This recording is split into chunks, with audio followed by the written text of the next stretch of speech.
गांधी जी ने जो मूवमेंट है वैसे स्टार्ट किया हुआ था सिविल डिसोबीडियंस मूवमेंट की। गफ्फार खान और जवाहरलाल नेहरू जी को अरेस्ट किया हुआ था जब गांधी जी वापस आए लंदन से, राउंड टेबल कॉन्फ्रेंस है जो अटेंड करके। तो उस टाइम पे आके देखा उन्होंने कि जवाहरलाल नेहरू और गफ्फार खान है जो उन दोनों को अरेस्ट किया हुआ, जेल में डाला हुआ है। Right everybody. तो उसके बाद है जो with the great apprehensive Gandhi ji relocated to civil disobedience movement but it was finally called off 1934। ठीक है जी, बहुत एप्रीहेंसिव सपोर्ट मिली महात्मा गांधी जी को सिविल डिसोबीडियंस मूवमेंट में, बट 1934 में महात्मा गांधी जी ने है जो ये मूवमेंट है जो वो कॉल ऑफ कर दिया 1934 में। जैसे महात्मा गांधी 1922 में नॉन कॉपरेशन मूवमेंट है जो कॉल ऑफ कर दिया था, तो सेम एज गांधी जी ने 1934 में है जो ये मूवमेंट है इसको भी कॉल ऑफ कर दिया। Right everybody. तो नेक्स्ट पॉइंट हमारे पास आ जाता है how participants saw this movement. ठीक है जी। तो जो पार्टिसिपेंट्स थे उन्होंने कैसे इस मूवमेंट को लिया, कैसे उन्होंने इस मूवमेंट में पार्टिसिपेट किया। ठीक है जी। तो कौन कौन से पार्टिसिपेंट्स थे जिन्होंने इस मूवमेंट में पार्टिसिपेट किया और उनका जो क्या टारगेट था, अपना क्या मोटिव था इस मूवमेंट में को पार्टिसिपेट करने में, उनका क्या टारगेट था, क्या ऑब्जेक्टिव था, इसके बारे में इस पॉइंट में हम डिस्कस करेंगे। तो सबसे पहले हम बात करते हैं पट्टीदार जो जिम्मेदार हैं, पट्टीदार्स of Gujarat and जट्स of Uttar Pradesh. ठीक है जी। गुजरात के पट्टीदार एंड उत्तर प्रदेश के जट्स ने इस मूवमेंट को कैसे है जो पार्टिसिपेट किया, क्यों पार्टिसिपेट किया और कैसे इस मूवमेंट को वो देखते थे। ठीक है जी। उस टाइम पे देखिए जो जिम्मेदार थे, जो वो उस टाइम के जो पट्टीदार और जट्स थे उत्तर प्रदेश के, उनको बहुत ज़्यादा क्वांटिटी में है जो रेवेन्यू देना पड़ता था। प्रोडक्शन इतनी ज़्यादा होती नहीं थी जितना उनको रेवेन्यू देना पड़ता था। तो उन्होंने इस मूवमेंट में पार्टिसिपेट किया कि अगर महात्मा गांधी जी इस मूवमेंट में सक्सेसफुल हो जाते हैं तो उनका रेवेन्यू कम हो जाएगा। ठीक है जी। और उनकी जो क्रॉप्स हैं, उनकी जो प्राइसेस हैं वो भी इंक्रीज हो जाएंगे। तो इस वजह से उन्होंने इस मूवमेंट में है जो पार्टिसिपेट किया। Right everybody. तो जो जिम्मेदार क्लास है, यानी कि जो हम बोल सकते हैं कि पट्टीदार हैं और जट्स हैं, उनका ये टारगेट था कि उनकी रेवेन्यू कम हो जाए और उसके साथ उनकी प्रोडक्शन, उनकी क्रॉप्स के जो प्राइसेस हैं वो भी इंक्रीज हो जाए, इसलिए उन्होंने इस मूवमेंट में पार्टिसिपेट किया था। तो नेक्स्ट हमारे पास आ जाता है, देखिए उसके बाद डिफरेंट कम्युनिटीज, जैसे लाइक जो स्मॉल पीजेंट हैं उन्होंने क्यों पार्टिसिपेट किया था। उन्होंने भी जिम्मेदार को रेंट देना पड़ता था, रेवेन्यू देना पड़ता था, इस वजह से उन्होंने भी इस मूवमेंट में पार्टिसिपेट किया था कि अगर वो इस मूवमेंट में सक्सेसफुल हो जाएंगे तो उनको भी इस मूवमेंट ऐसे उनको कम रेवेन्यू देना पड़ेगा और उनकी जो प्रोडक्शन है वो भी इंक्रीज होगी, क्योंकि जो रॉ मटेरियल है वो भी सस्ता हो सकता है, कम हो सकता है। तो इस वजह से भी उन्होंने जो स्मॉल पीजेंट्स हैं, स्मॉल जिम्मेदार हैं, उन्होंने इस मूवमेंट में है जो पार्टिसिपेट है जो किया था। राइट। तो उसके बाद बात करते हैं हम जो मर्चेंट हैं, इंडस्ट्रियलिस्ट। ठीक है, ये मर्चेंट्स और इंडस्ट्रियलिस्ट यानी कि बिजनेसमैन है जो बिजनेस क्लास ने उन्होंने इस मूवमेंट को क्यों पार्टिसिपेट किया था, उन्होंने इस मूवमेंट में क्यों हिस्सा लिया था, वो उनका क्या इंटरेस्ट था, वो इस मूवमेंट को कैसे देखते थे। तो उनको था they wanted to protection against the imports foreign goods and most of the business saw Swaraj at the time when colonial restriction on business would end trade and industry would grow without any constraints. ठीक है जी।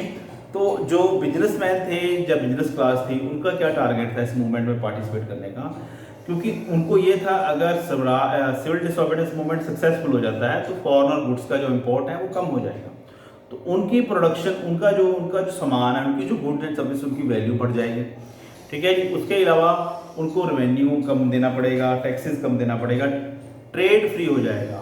ठीक है जी। Easily वो trade कर सकते हैं। ठीक है, अगर ईजिली ट्रेड कर सकेंगे तो उनको प्रॉफिट ज़्यादा होगा, उनको ज़्यादा फ़ायदा होगा और वो अपनी इंडस्ट्री को ग्रो कर सकते हैं बिना किसी रिस्ट्रिक्शन के। अगर स्वराज आ जाता है, स्वराज हो जाता है, सक्सेसफुल हो जाते हैं वो इंडिपेंडेंस लेने में, तो उनको कंपटीशन कम हो जाएगा, उनकी मार्केट में उनकी गुड्स की वैल्यू बढ़ जाएगी और ईजिली वो ट्रेड फ्री हो जाएगा, वो ईजिली ट्रेड कर सकेंगे एक जगह से दूसरी जगह। राइट। तो इसी वजह से उन्होंने एक एसोसिएशन बनाई 1920 में, federation of Indian Chamber of commerce, जिसको FICCI CCI बोला गया, ये 1927 में है। 1920 से लेकर 1927 में ये जो फेडरेशन है वो इस्टेब्लिश की गई, जिसका नेम था Federation of Indian Chamber of Commerce, FICCI, right everybody.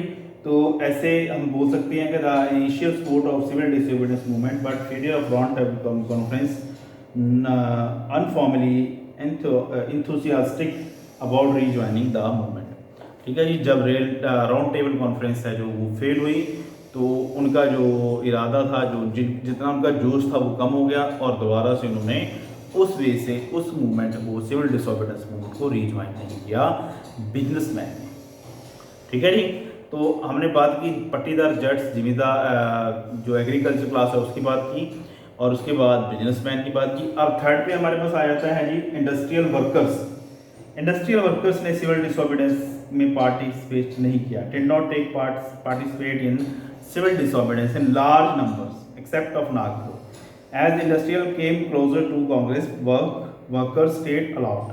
सिर्फ नागपुर के वर्कर्स ने ही इस मूवमेंट में पार्टिसिपेट किया, अदर इंडस्ट्रियल वर्कर्स ने इसमें पार्टिसिपेट नहीं किया। क्यों नहीं किया? क्योंकि उनको लगता था कि जो ये मूवमेंट है वो सिर्फ अपर क्लास यानी कि इंडस्ट्रियलिस्ट के लिए है, इंडस्ट्रियल वर्कर्स के लिए नहीं। ठीक है जी, तो लार्ज क्वांटिटी में इंडस्ट्रियल वर्कर्स ने इस मूवमेंट में पार्टिसिपेट नहीं किया। अनदर फीचर इस मूवमेंट का क्या है? Another feature of this movement, large scale participation of women.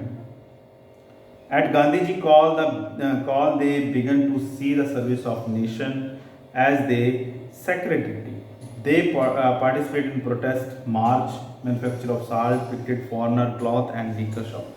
Women's ने इस मूवमेंट में पार्टिसिपेट किया और उन्होंने इसको पार्टिसिपेट क्यों किया? क्योंकि वो लिकर शॉप के अगेंस्ट थी, फॉरेन क्लॉथ्स के अगेंस्ट थी, इस वजह से वुमेन्स ने भी इसमें पार्टिसिपेट किया इस मूवमेंट में। ठीक है, ये तो different participants saw that movement in different views, different way. हर एक पर्सन ने इस मूवमेंट को डिफरेंट वे से देखा और डिफरेंट उनके पर्पस थे, डिफरेंट पर्पस से उन्होंने इस मूवमेंट में है जो पार्टिसिपेट किया। फर्स्टली हमने पट्टीदार जट्स के बारे में डिस्कस किया, उसके बाद स्मॉल पीजेंट्स हैं, उसके बाद बिजनेस क्लास है, बिजनेस क्लास के बाद इंडस्ट्रियल वर्कर्स हैं और वर्कर्स के बाद वुमेन्स हैं। ठीक है जी, तो ऐसे उन्होंने इस मूवमेंट में पार्टिसिपेट किया, राइट एवरीबॉडी। और नेक्स्ट हमारे पास आ जाता है the limits of civil disobedience. अब सिविल डिसोबीडियंस की लिमिट्स क्या थी, कमियां क्या थी, क्या क्या इसमें फॉल्ट थे जिसकी वजह से सिविल डिसोबीडियंस मूवमेंट है जो सक्सेसफुल नहीं हो पाया। ठीक है जी, सबसे पहले बात करते हैं हम दलित की। ठीक है जी, दलित कम्युनिटी काफ़ी क्वांटिटी में थी, दलित कम्युनिटी ने इस मूवमेंट को में पार्टिसिपेट नहीं किया। ठीक है जी, क्योंकि हिंदू है जो अपर हिंदू कास्ट है जो वो इस मूवमेंट को लीड कर रही थी, जिसमें कांग्रेस लीडर थे वो अपर हिंदू कास्ट के बिलोंग करते थे मोस्टली। तो दैट्स वाई जो लोअर कास्ट दलित हिंदू हैं उन्होंने इसमें पार्टिसिपेट नहीं किया, क्योंकि उनको ये था कि हमें है जो इक्वलिटी तो नहीं मिलेगी, इस वजह से उन्होंने इस मूवमेंट में पार्टिसिपेट नहीं किया। ये सबसे बड़ी कमी थी इस मूवमेंट की। Untouchable and were not allowed to temples and were denied to associate the public bath, public wells, road and schools. So जो दलित कम्युनिटी थी उनको परमिशन नहीं थी टेम्पल्स में जाने की, स्कूल्स में पढ़ने की।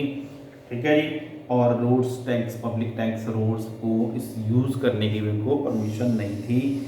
सो गांधी जी ने against to untouchability and refer to Harijan organise the satyagraha so they able to secure their rights. तो गांधी जी ने इस भिन्नता को, इस भेदभाव को ख़त्म करने के लिए एक अनटचेबिलिटी के खिलाफ थे गांधी जी, तो उन्होंने बोला हरिजन, इनको बोला दलित को क्या बोला हरिजन। हरिजन मीन्स हरि के जन, यानी कि भगवान के बच्चे हैं ये। तो इस स्लोगन से गांधी जी ने जो है डिस्क्रिमिनेशन को कम करने के बारे में बात की। ठीक है जी, और उसके बाद B.R. Ambedkar ji, doctor B.R. Ambedkar ji ने सेपरेट इलेक्टोरल की बात की, रिजर्वेशन की बात की कि जो दलित हैं उनको रिजर्व सीट्स देनी चाहिए। बट गांधी जी स्टार्टिंगली तो इसके खिलाफ थे, क्योंकि उनको ये लगता था अगर हमने रिजर्व सीट्स रख दी तो उससे क्या होगा, एकता नहीं आएगी, यूनिटी नहीं आएगी, तो हमारा मूवमेंट है जो सक्सेसफुल नहीं होगा। बट बाद में गांधी जी और बी आर अम्बेडकर जी के बीच मीटिंग हुई जिसमें उन्होंने पूना पैक्ट किया। पूना पैक्ट में गांधी जी और बी आर अम्बेडकर जी ने साइन किए और उसके बाद गांधी जी जो रिजर्वेशन है इलेक्टोरल प्रोसेस में दलित को दी गई, क्योंकि गांधी जी को अम्बेडकर जी की बात है जो जेन्युइन लगी और उसको उनको मानना पड़ा।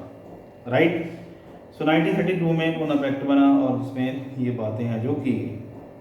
उसके बाद आ जाते हैं मुस्लिम्स वुमेंस ने। हमने लास्ट में किया कि वुमेन ने पार्टिसिपेट, पर इतनी क्वांटिटी में वुमेंस ने पार्टिसिपेट नहीं किया था इस मूवमेंट में। ठीक है जी, बहुत कम क्वांटिटी में वुमेंस हैं जो CDM में उन्होंने पार्टिसिपेट किया था। उसके बाद जो मुस्लिम्स हैं, मुस्लिम्स ने नॉन कॉपरेशन मूवमेंट में तो पार्टिसिपेट किया था, बट सिविल डिसोबीडियंस में उन्होंने पार्टिसिपेट नहीं किया था। Muslim left felt Congress was mainly associated with the Hindu organisation.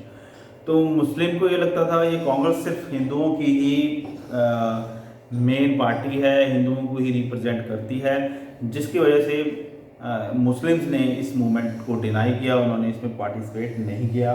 So relationship between Hindu and Muslim was leading to communal clashes और रियॉट्स।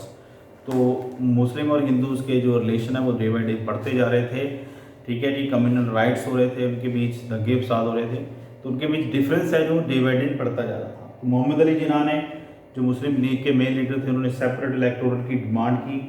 ठीक है, if Muslim were assured to reserve seats in the constitution assembly and representation proportion to population and Muslim communal provinces.